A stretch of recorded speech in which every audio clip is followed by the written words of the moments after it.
ইচ্ছা উনি বাংলাদেশের না যে কোনো সময় ইচ্ছা উনি দেশে ফিরতে পারবেন। ওনারা যেই সময় উনি নিজেরে যেই সময় উনি মনে করবেন উনি সেই সময় দেশে ফিরবেন।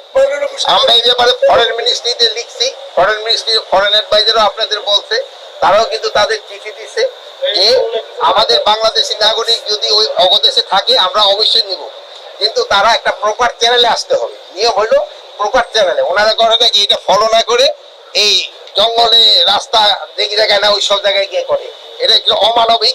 এই যেগুলো আমরা কিন্তু এটা শুধু আমাদের না, আমাদের যে অ্যাম্বাসেডর আছে, হাই কমিশনার আছে দিল্লি, তাকেও এটা বলা হয়েছে এবং ফরেন অ্যাডভাইজার এই ব্যাপারে আপনাকে কিন্তু ব্রিফও করছে। এই জন্য আপনি জানেন যে আমাকে যেই সব ইগুলি আছে তাদের সবার ক্ষেত্রে একটু টেস্ট করা হচ্ছে।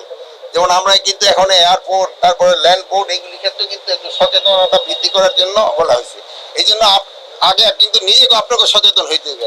আপনারা তার সম্বন্ধে জিজ্ঞেস করতেছেন কিন্তু আপনারা কেউ নিজেরা মাস্ক করেন নাই, অন্যরে বলতেছেন আপনারা নিজেরা করবেন, অন্যের